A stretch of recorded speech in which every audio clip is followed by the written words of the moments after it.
अस्सलाम वालेकुम, मैं आपकी बहन हाजिर हूँ और आज हम आए हैं यूनाइटेड नेशन ऑर्गेनाइजेशन टॉपिक के साथ। ठीक है, रिटन टेस्ट के लिए हमने प्रीवियस वीडियो भी बनाई हुई हैं, आप देख सकते हैं, जो कि पॉलिटिकल साइंस के रिटन टेस्ट के हवाले से हैं।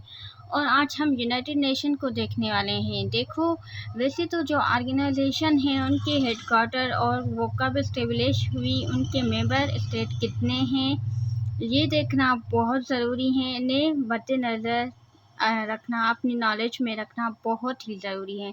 लेकिन जो ये टॉपिक हैं यूनाइटेड नेशन में बहुत सारी ऐसी चीज़ें हैं जो कि अपनी नॉलेज में रखना बहुत ही ज़रूरी हैं।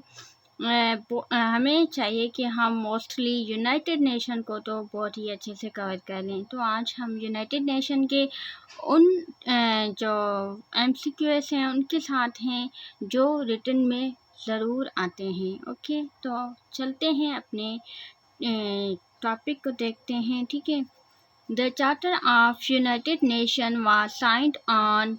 यूनाइटेड नेशन का जो चार्टर है वो कब साइन हुआ, तो वो साइन हुआ था 26 जून 1945 में। ठीक है, यूनाइटेड नेशन का चार्टर 26 जून 1945 में साइन हुआ था। The charter of the United Nation was signed at San Francisco में जो चार्टर हैं यूनाइटेड नेशन का, ये साइन किया गया था। United nation came into force on 24 अक्टूबर 1945। ठीक है, 24 अक्टूबर 1945 को यूनाइटेड नेशन वजूद में आ गई थी और चार्टर साइन हुआ था 26 जून 1945 में। The headquarters of the United Nations located at that is in New York में लोकेटेड है यूनाइटेड नेशन का headquarter. Who suggested the term United nation term जो है ये फर्स्ट टाइम किसने सजेस्ट की थी, तो ये सजेस्ट की थी रोजवेल्ट ने। रोजवेल्ट जो कि अमेरिकन लीडर था। ठीक है, इन्होंने ही सजेस्ट किया था यूनाइटेड नेशन का नाम। The term United Nation first coined in. देखो, ये जो MCQs हैं, ठीक है, ये जब मैंने लेक्चरशिप का रिटन टेस्ट दिया था उसमें भी ये आया था, पूछा गया था कि term United Nation first time कब जो है कॉइन्ड की गई थी, तो ये 1942 में की गई थी। आफ्टर द टेस्ट मेरी काफ़ी फ्रेंड्स ने मुझसे पूछा कि 1944 में की गई, किसी ने कहा कि 1945 में की गई, लेकिन नहीं, 1942 में की गई थी। Okay, how many state was signed on the charter of the United Nation, so that is 51। कहीं पर आपको 50 भी मिलेगा और कहीं 51, तो ये 51 ही हैं। Okay, founding member state of United Nation 51। Current members of the United Nation, so अब जो मेंबर्स हैं वो हैं 193। ठीक है, और जो फाउंडिंग थे वो 51 थे। How many official language of the United nation की ऑफिशियल लैंग्वेज टोटल 6 हैं और जो ऑर्गन्स हैं वो भी 6 ही हैं। ठीक है, ऑफिशियल लैंग्वेज भी 6 हैं और ऑर्गन्स भी 6 ही हैं। Who is current Secretary General of UNO? So ये है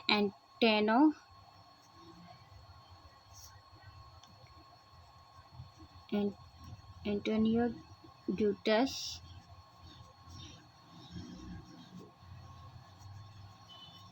ठीक है, ये करंट सेक्रेटरी जनरल हैं यूनाइटेड नेशन के। Now we see the General Assembly of the United Nation. ठीक है, यूनाइटेड नेशन के जो हैं 6 ऑर्गन्स हैं, उसमें जो फर्स्ट हैं वो जनरल असेंबली।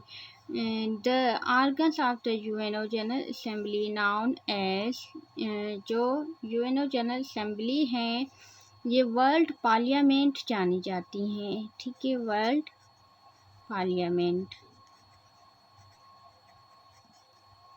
नेशन पार्लियामेंट हो सकता है और वर्ल्ड पार्लियामेंट, ठीक है। The organs of UN General Assembly known as world parliament.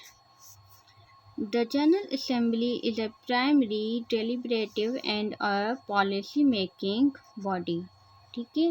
ये क्या, ये पॉलिसी मेकिंग बॉडी है UNO की। The President and Vice President of General Assembly elected for 1 year, okay। Vice president and vice president जो हैं general assembly के, वो 1 साल के लिए इलेक्ट किए जाते हैं। The security Council known as the executive body, ठीक है। सिक्योरिटी काउंसिल जो है वो executive body of United Nation जानी जाती हैं। The main objective of the security Council is maintain piece,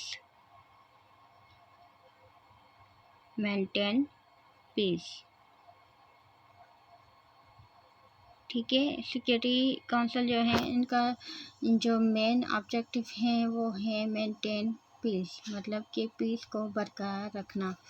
number of members of the security council, so ये 15 है।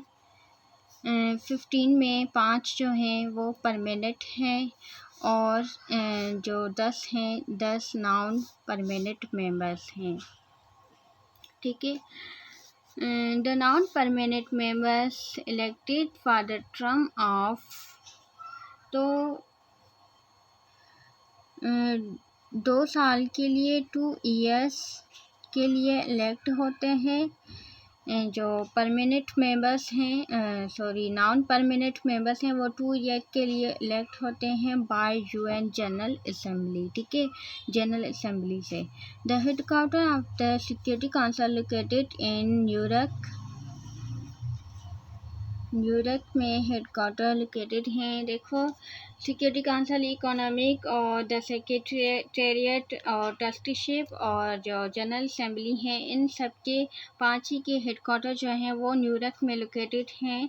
सिर्फ और सिर्फ इंटरनेशनल कोर्ट ऑफ जस्टिस जो है उनका हेडक्वार्टर हेग नीदरलैंड में लोकेटेड हैं, ठीक है। उसके बाद आते हैं इकोनॉमिक एंड सोशल काउंसिल पर, ठीक है। Economic and social council known as the world finance council, ठीक है।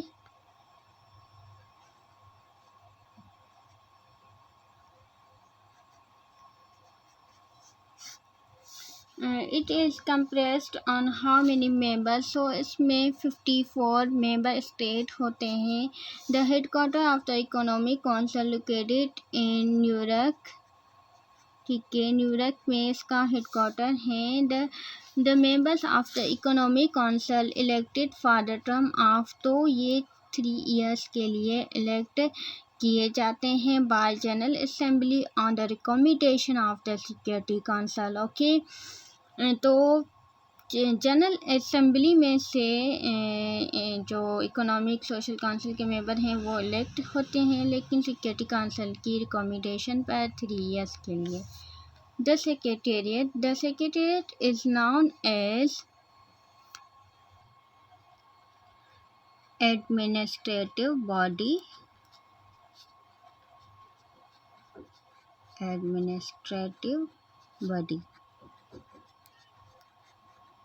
ठीक है। The secretariat is known as the administrative body of the United Nation. It is compressed on, ये कंप्रेस्ड होती है सिविल सर्वेंट, मतलब कि इसमें वो लोग होते हैं जो कि सिविल सर्वेंट होते हैं, मतलब कि बड़े ओहदे के लोग होते हैं। पाकिस्तान में से होगा, एक USA, UK जितनी भी मेंबर कंट्रीज़ हैं उनके जो भी सिविल सर्वेंट होंगे वही सेक्रेटेरिएट में होते हैं, ठीक है। It is led by secretary general, ठीक है। इसमें सेक्रेटरी जनरल होता है जो कि इसको लीड करता है। The secretary general appointed by the UN General assembly on recommendation of the UN security council, ठीक है। Secretary general appointed for the term of 5 years, ठीक है, 5 साल के लिए अपॉइंट किया जाता है। It is headquarter located in New York, New York में इसका हेडक्वार्टर है। उसके बाद आता है International Court of Justice. The International Court of Justice known as world court या फिर नेशन कोर्ट, ठीक है। देखो ये इंटरनेशनल कोर्ट ऑफ जस्टिस वो वाहिद कोर्ट हैं दुनिया की जिसमें किसी भी कंट्री का कोई भी जो सीनियर जो जज होता है सुप्रीम कोर्ट का, वो अगर इंटरनेशनल कोर्ट ऑफ जस्टिस का जज बनना चाहे तो बन सकता है। फॉर एग्ज़ाम्पल अगर पाकिस्तान सुप्रीम कोर्ट में एक जज हैं, ठीक है, वो अगर इंटरनेशनल कोर्ट ऑफ जस्टिस का जज बनना चाहे तो वो बन सकता है, लेकिन उससे एग्ज़ाम लिया जाएगा। अगर वो क्वालिफाई कर सकता है तो फिर वो इंटरनेशनल कोर्ट ऑफ जस्टिस का जज बन सकता है। It compressed on how many जजेस, तो उसमें टोटल 15 जजेस होते हैं जो कि इलेक्ट होते हैं 9 ईयर्स के लिए। लास्ट में आ जाता है trusteeship council. So it suspend it is operation from 1994, ठीक है। जो ट्रस्टीशिप काउंसिल हैं ये अभी वर्क नहीं कर रहा है, ये सस्पेंड हो गया है। पुलाव की जो इंडिपेंडेंस है उनके बाद जो ये हैं ये सस्पेंड हो गया है, ठीक है, अभी ये वर्किंग में नहीं है। सो ये था आज का हमारा लेक्चर। उम्मीद करती हूँ आपको समझ में आया होगा और प्लीज़ मेरे चैनल को सब्सक्राइब ज़रूर कीजिए और चैनल अपने दोस्तों के साथ भी शेयर कीजिएगा। अल्लाह हाफ़िज़, बाय बाय, थैंक यू।